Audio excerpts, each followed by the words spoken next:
Halo guys, kembali bersama saya Dion Minusano. Pada kesempatan kali ini kita akan membahas penyalahgunaan teknologi informasi. Jadi kita para mahasiswa yang sudah seringkali belajar banyak tentang teknologi informasi, tetapi kita seringkali salah gunakan teknologi informasi untuk merugikan diri kita sendiri dan juga merugikan negara kita sendiri. Jadi apa saja yang akan kita bahas tentang berbagai macam penyalahgunaan teknologi informasi yang salah digunakan, langsung saja kita bahas.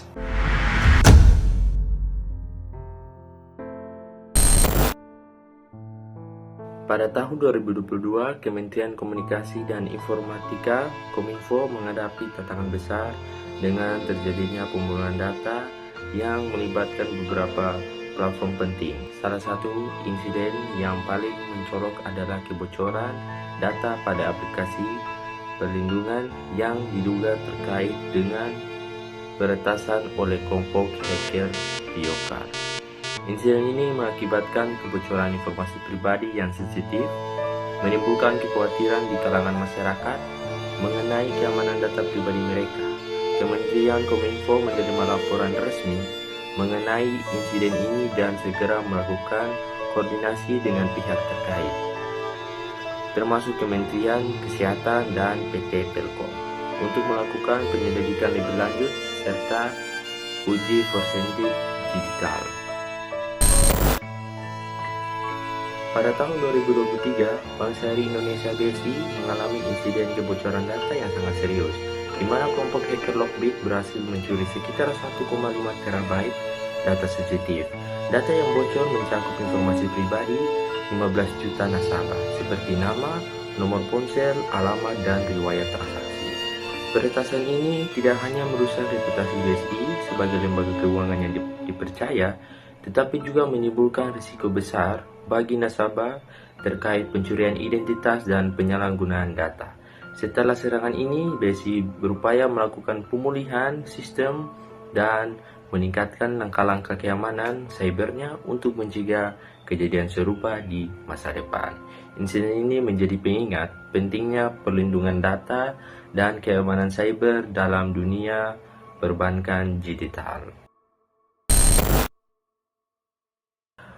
Pada tahun 2021, Kejaksaan Agung Republik Indonesia mengalami insiden peretasan yang mengakibatkan ketika seseorang remaja bersialan MFW berhasil membobol dan menjual database mereka. Dalam akunnya, MFW mengakses lebih dari 3 juta data sensitif yang termasuk informasi pegawai dari akun admin situs kebijaksanaan. Peretasan ini terungkap setelah Kejaksaan menerima laporan adanya penjualan data di forum online yang kemudian memicu tim untuk melakukan penyelidikan. Setelah melakukan transaksi untuk membeli data tersebut, pihak Kejaksaan berhasil melacak dan menangkap MFW di Lahat, Palembang.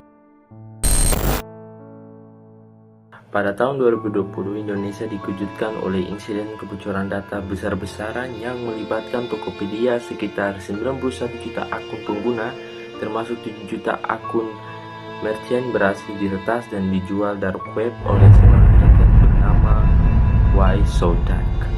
Data yang bocor mencakup informasi sensitif seperti nama lengkap, alamat email, nomor telepon, tanggal lahir, dan password yang masih dalam bentuk hash.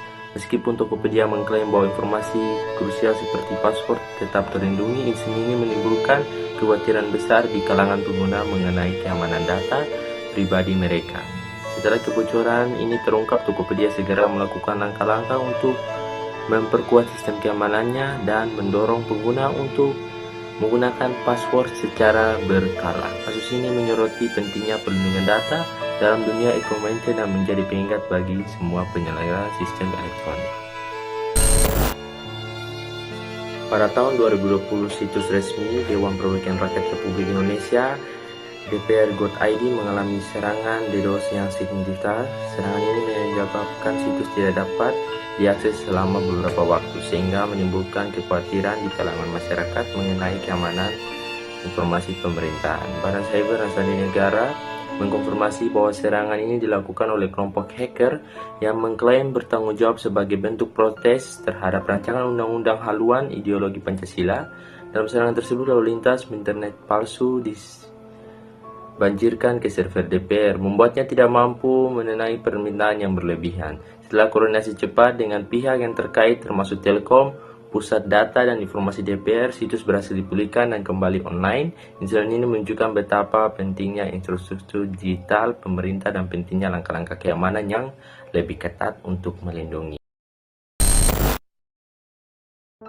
Pada tahun 2021, BRI Life, anak perusahaan Bank Rakyat Indonesia yang bergerak di bidang asuransi, mengalami insiden kebocoran data yang sangat serius. Sekitar 2 juta data nasabah, termasuk 463 dokumen, berhasil diretas dan dijual di internet oleh seorang hacker dengan harga sekitar $7.000 Amerika Serikat. Kebocoran ini pertama kali terungkap melalui akun Twitter Under the Bridge yang mengungkapkan bahwa data tersebut mencangkup informasi sensitif seperti akuntansi, identitas, dan riwayat keuangan nasabah.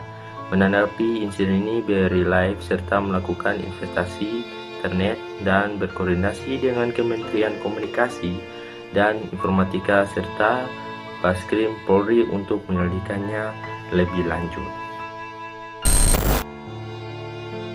Pada tahun 2020, selama pandemi COVID-19, serangan malware terhadap aplikasi dan informasi terkait virus ini meningkatkan secara signifikan. Banyak peretas memanfaatkan ketakutan masyarakat untuk menyebarkan malware yang menyamar sebagai aplikasi pendeteksi COVID-19. Salah satu contoh mencolok adalah munculnya aplikasi palsu yang menyajikan informasi tentang penyebaran virus, tapi sebenarnya dirancang untuk mencuri data pribadi dan informasi keuangan pengguna.